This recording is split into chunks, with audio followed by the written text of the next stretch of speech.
So you guys, I just got my bumper in. It's right here. So let's see how it looks. It's a mess here. Okay, there was so much I want to show you guys and tell you guys. I broke this into two-part series. This is how the bumper came. I think it was okay package, but it was part of the reason why the bumper came damaged. Plus, postal office never deliver nothing gentle. They always end up breaking or losing something. That's why for my business, for my company that I only use FedEx. I've had so much great experience with FedEx. Every time I use post office, something always happens. But the way it was packaged was one layer of cardboard that was wrapped around the bumper, and then it was saran wrap. I think it would have had better chances on surviving the delivery if they put it in an actual box, but I'm not sure if that would up the cost or whatnot. Not knocking it, but it came damaged at the end of the day. I emailed FR Styling about it, and they said they would open up a claim, and it's been over almost a month and a half already. I've waited for the second bumper already, and I do not plan on waiting another year for another bumper. I'm just gonna go ahead and fix it myself. It's not like the bumper is split in half, but the fact that I have to spend extra money to get it repaired, it's just this is becoming a bigger project than I anticipated, but it is what it is. I'm learning something from doing this project, and I get to film it for you guys. So basically, I'm showing you guys around the bumper where everything is cracked, and I'm also talking about the fitment. First, I want to start off by saying I installed the fog lights that came with the bumper, which I paid additional for. I think it was an extra $70. And surprisingly, it had no gap. It fit really well. What else can I say? So I also like the fact that it came with these OEM style grills, which looks very similar to BMW grills. I'm just gonna show you guys around the bumper where all the cracks are. So I have one right there. There's a crack on this corner and also on the other side of the bumper. This was probably the worst part of the bumper right here. It literally split through the whole bottom half. Luckily, that piece was still there, so I'm able to use that for my repair. As far as the finish was okay. There was a lot of pitting in the, I'm not sure what they call the finish called, the resin or the poly, the grayish. The bumper is gray. It looks white on camera, but gray. You can see that crack right there. So as I inspect the bumper, overall, I think it was in decent shape. I've had a lot of fiberglass in my lifetime, and I've seen worse. So right now, I am test fitting the bumper, and I did a split screen of me creating a brace just so I can brace it from the outside and then fiberglass the bumper from the inside. And once that dries, I can actually repair the outside of the bumper. I think this took me a total week and a half to finish the complete repair of the bumper. I use fiberglass hair resin, I think they call it. It's like green. I got it at Walmart, and also use fiberglass sheets to repair the bumper from the inside. I have a little bit of body experience, but I'm not claiming to be a professional. Honestly, didn't want to spend an extra, who knows, $600-800 to get this bumper repaired. I want to save some money, but at the end of the day, like after doing all the things I did to repair it, I probably could have ended up just taking it in and having it done. But you know, it was something I wanted to do for myself and learn a little bit.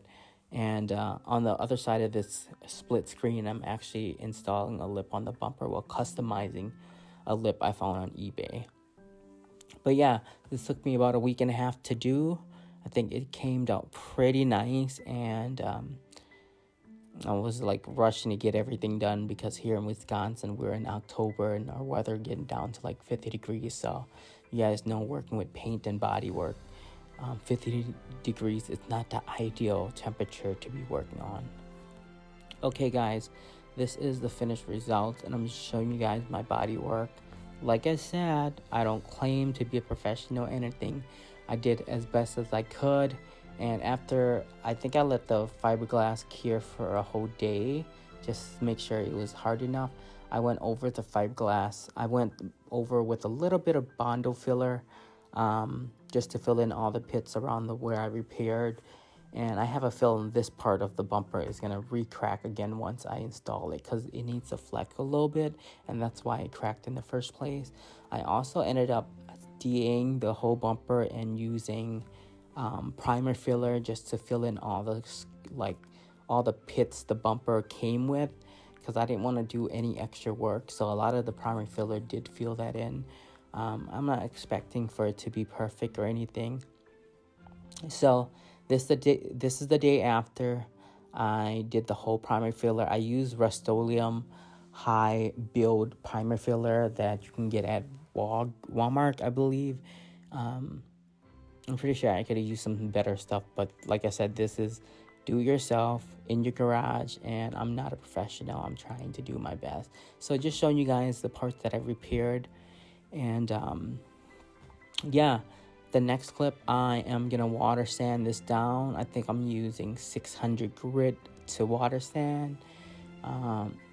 They recommend anything from 600 to 800, and I could only find 600 at Harbor Freight at the time, so I was like, I'll use 600. So during this clip, I really have nothing to say. I just took a bucket of water. I had a spray bottle with a little bit of Dawn dish soap, and originally I was trying to dry sand this filler primer, and it does not like being sanded dry. It kept on clumping up on me, and I think I let it cure for over 48 hours.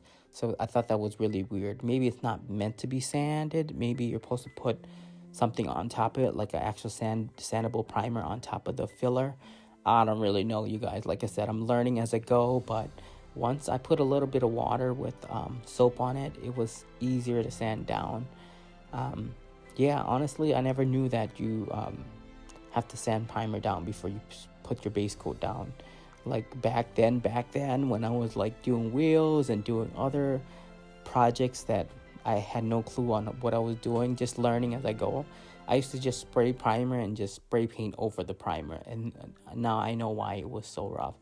So now I'm in the garage. I'm doing this all at my parents' house. I can't do it at my house technically because my landlord says there's no projects or no car stuff you can do here. So I'm not trying to break the lease or anything.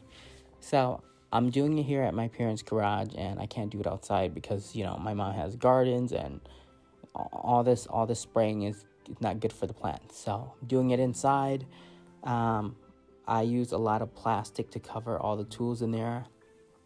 I found at the Dollar Tree, and right now I'm just spraying my base coat on. And long story short, you guys, I got this from directtouchup.com, and it was the worst rattle can I've ever experienced in my life. It was spitting out so much chunks of paint. I don't really understand. I shook it for like 10 minutes. I even put it under warm water to warm up the paint, and it just didn't turn out good. And prior to this, I used this stuff called, oh God, I'm losing my train of thought. This stuff called Prep by, what is it, Duplicolor.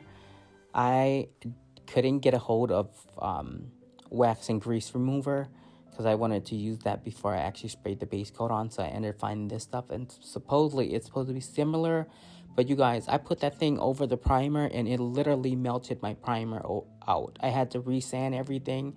It just became a super mess. So I would not recommend you guys using that prep stuff.